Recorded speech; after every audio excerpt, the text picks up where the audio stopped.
52 minutes ago, 12:36 p.m. Outgoing ACCC Chair Rod Sims is addressing the National Press Club in Canberra. Read the story here.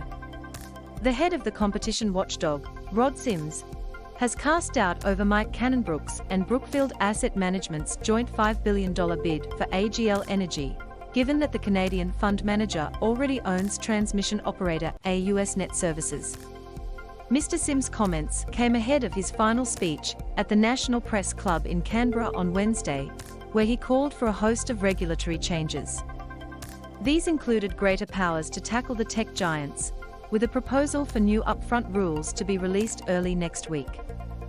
The outgoing Australian Competition and Consumer Commission chairman said electricity generators, such as AGL, were traditionally not allowed to own power transmission and distribution companies, such as AusNet in Victoria.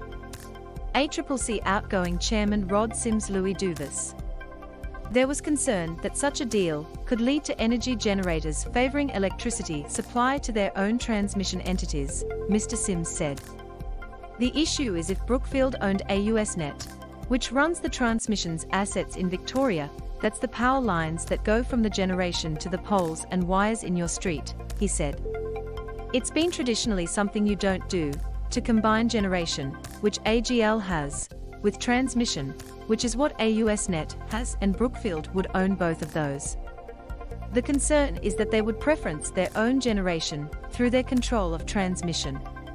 What makes this complicated? In Victoria, the market operator has a lot of power, so quite what ability Brookfield would have to favour its own generators given the role of the market operator is what we would have to look at very closely.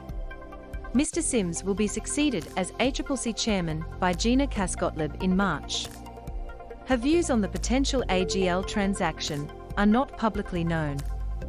Mr. Sims' final public speech in Canberra also called for greater transparency on mortgages and infrastructure reforms, and renewed his long-running call for stronger merger laws.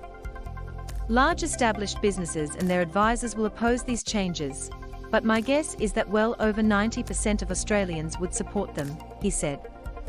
Further, I think such changes would strengthen our market economy and would benefit the vast majority of Australian businesses, Mr. Sims said in his speech. Mr. Sims has long advocated that Australia should introduce a formal merger approval system in line with other similar jurisdictions. Australia is almost unique in not having a formal merger approval system, he said. Further, the ACCC must prove, if a matter goes to court, that future negative consequences will occur, which can only be speculated on, against the so-called real-world evidence of the necessarily self-interested merger parties about what will happen in the future. The ACCC's long run of losing merger cases, most recently the attempt to block the Vodafone Hutchison Australia and TPG Telecom merger, and push for law reform hasn't much interested Treasurer Josh Frydenberg, but that could change if a Labor government was elected. In addition to a formal merger approval regime, we are also proposing that firms which already have substantial market power should not be able to acquire, if that would significantly increase their market power, or extend or entrench it, Mr. Sims said. But Mr. Sims' lasting legacy after 11 years at the helm is likely to be the war he has waged on big tech including Facebook, Google and Apple, where he said further powers were needed. He said the ACCC would release a discussion paper early next week outlining a range of options for government action, including proposing a code of conduct and upfront rules to prevent the worst abuses of dominance and protect consumers. They have access to and control a massive amount of our data, which has seen harms ranging from that seen with Cambridge Analytica, to profiling people to maximize sales by exploiting consumer vulnerabilities, he said. Mr. Sims also used his speech to take a shot at the government over the sale of infrastructure assets, and called to redo the regulatory arrangements for the $50 billion NBN. In Australia, almost uniquely, we seem to focus on how much we can sell infrastructure assets for, rather than having our infrastructure benefit our wider economy, he said. Perhaps the most recent example is state governments creating a monopoly in electronic property conveyancing that is now called PEXA, and then selling it.